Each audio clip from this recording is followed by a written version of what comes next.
Good morning. It is Friday, the 13th of February. I'm Maeve McMahon, and this is Europe Today, your daily dose of European news and analysis. Coming up, Ursula von der Leyen and Emmanuel Macron have set a June deadline to unblock important economic reforms. Or they say smaller groups of EU member states will have to move forward on their own. That was the main outcome of yesterday's gathering in Belgium. There was a sense of urgency in the air, but stark divisions remain on the issue of joint debt, with the German Chancellor clearly saying nein. Euronews' EU editor Marie Tadeo was on the ground and had the chance to speak exclusively to the President of the European Parliament, Roberta Metsola, and she started by asking her for her view on how to boost the European economy. We have a narrow opportunity before the March European Council to have concrete outcomes and a timeline.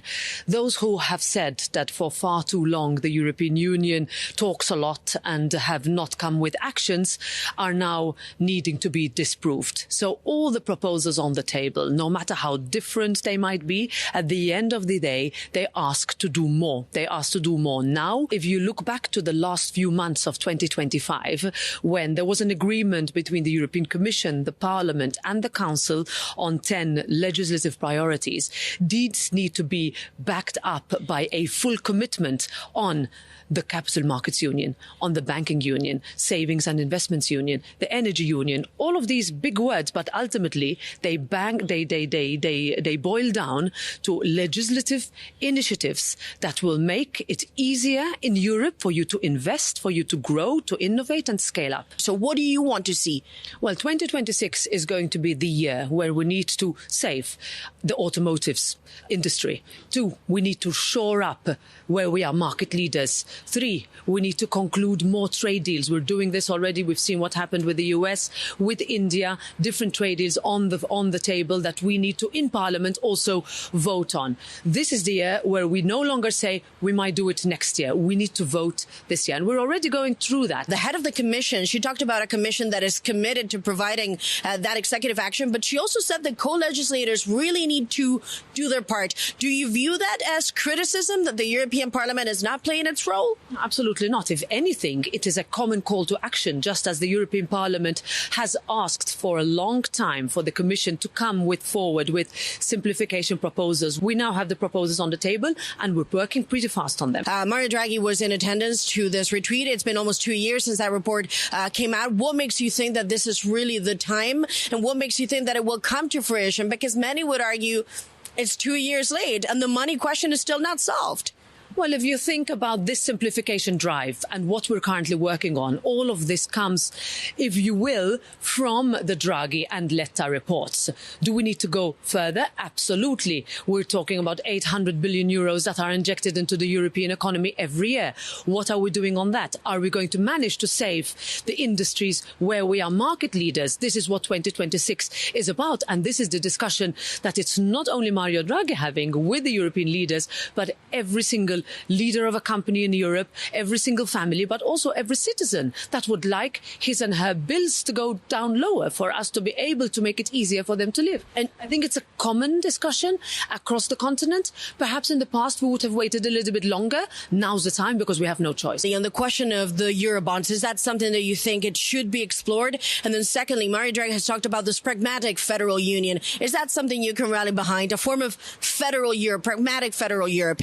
Well, first of all, we've never been against member states going further. We've had it with the Schengen area. We've seen it with the euro in different areas. This is not an obstacle or a shortcut to unity. Rather, it's a pathway to unity. That's number one.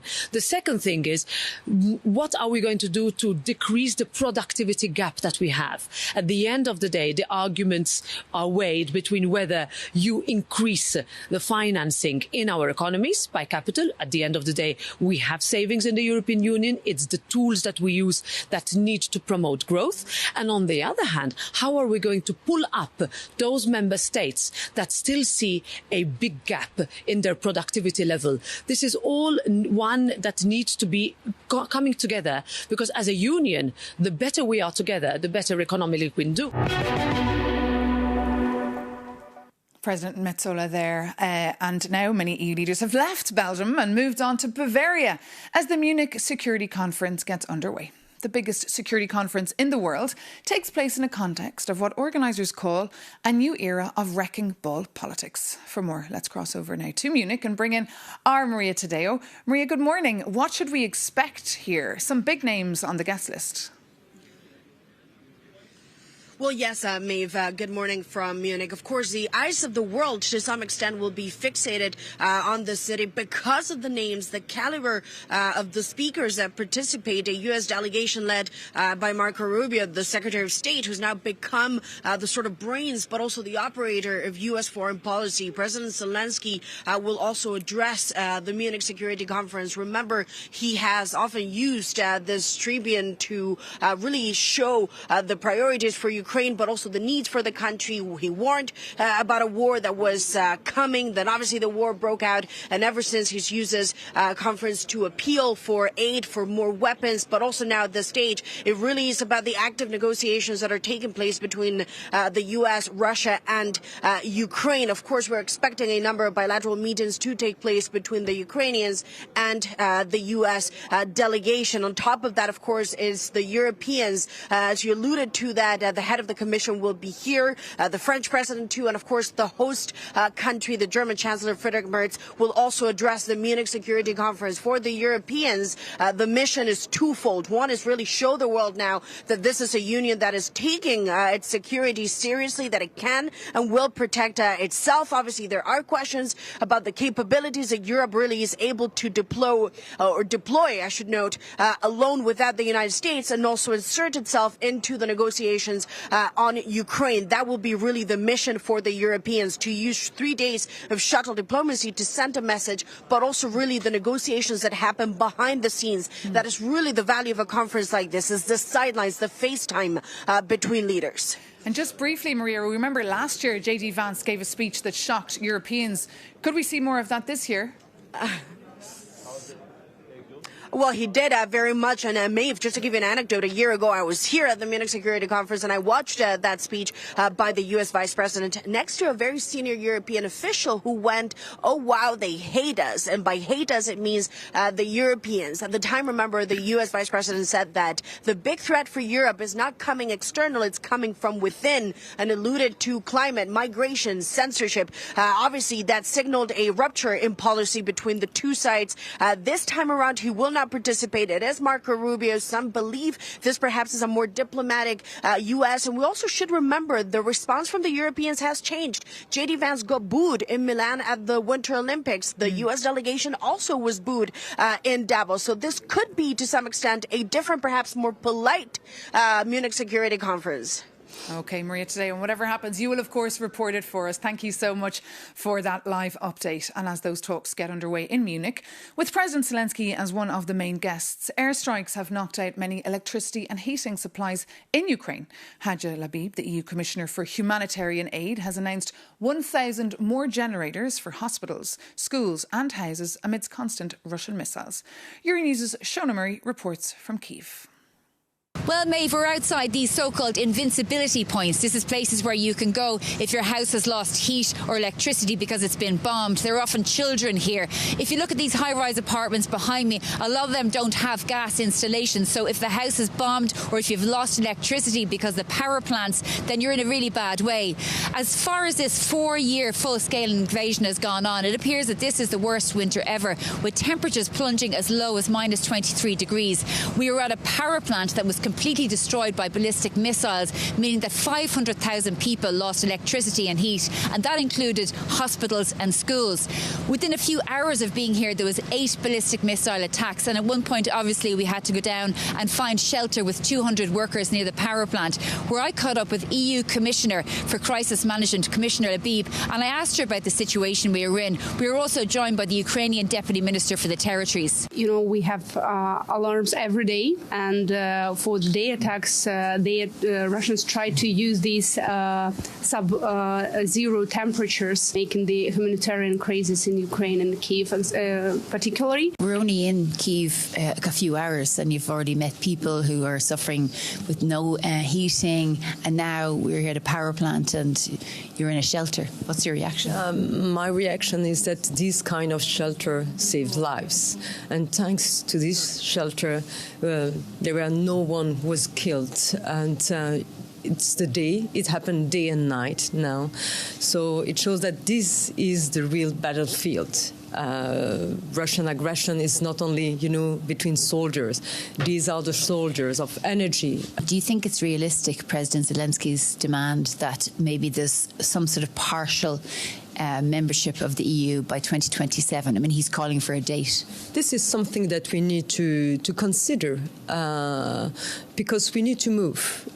Ukraine is part of the European Union family, and there are already candidates, and we need to move forwards. And we admire the efforts, because under the war they are able also to move, to reform their governance, their constitutions, their capacities, and I'm sure that we will be only stronger if Ukraine is part of the Union. I also caught up with Kyiv Mayor Vitaly Klitschko.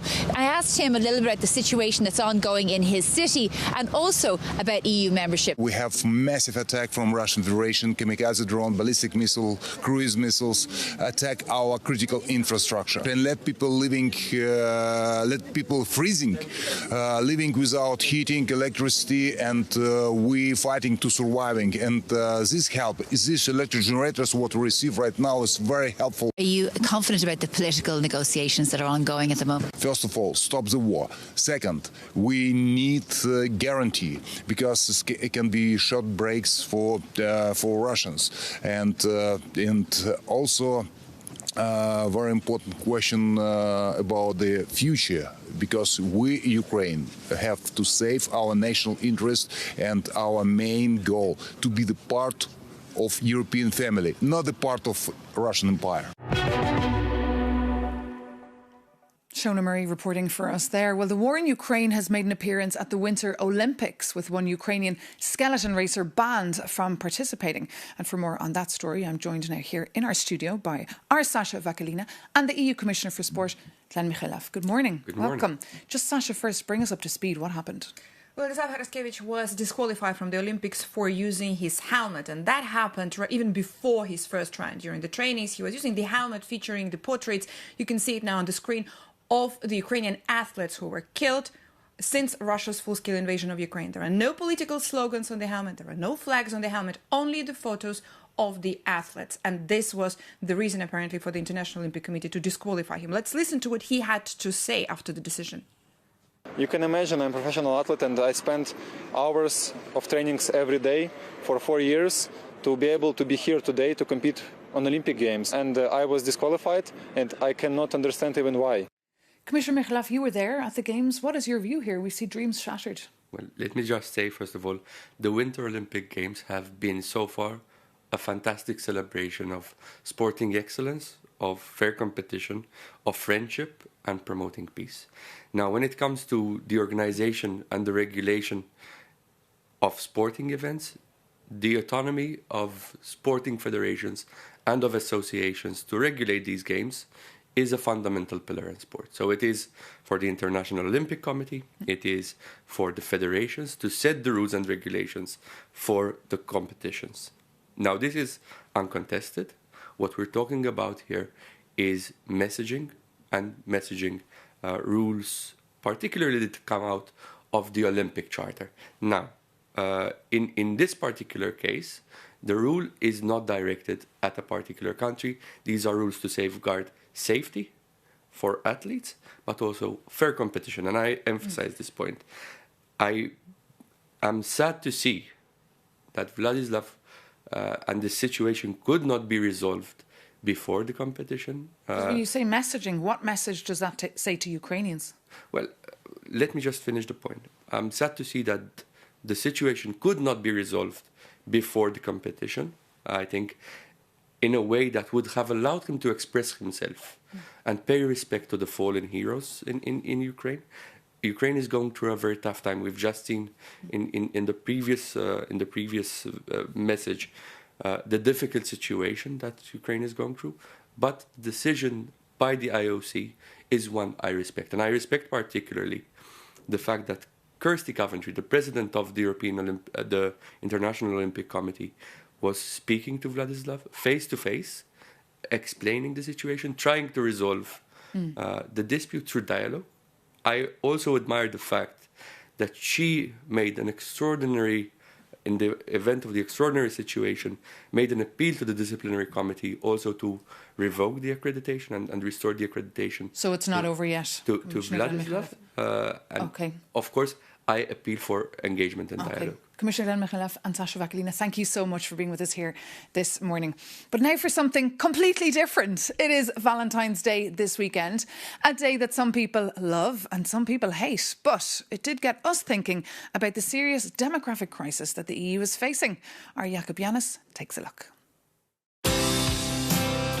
Valentine's Day is coming, and I'm pretty sure you know that. But do you know that Europe is running out of babies? Look, your reporter is not here to lecture you on whether to have children. That's a personal choice. But if you're planning to discuss it with your loved one this weekend, let's look at the numbers together and without the pressure.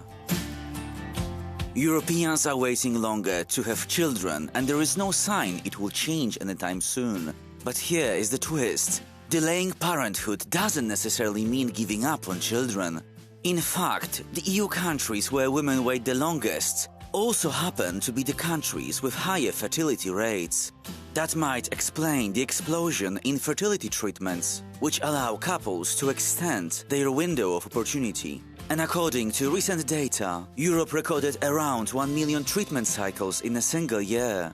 So the desire is clearly there. In fact, most Europeans still say their ideal family size is 2 children. But sometimes they simply cannot afford it. Over a third of Hungarians cite financial limits as the main barrier to have children, while 30% of Italians blame job insecurity. But throwing state money at the problem doesn't always work. Despite massive pronatal public spending, births in Poland have almost halved since 1990. And as for Hungary, last year they saw the lowest number of babies born ever. And on the other side of the globe, South Korea is even more desperate. The government is paying new couples just to date. So if you are dating this weekend, with or without the intention to procreate, just remember, some countries would happily pay for your dinner. But hey, don't bring it up on the first date. It's kind of a mood killer.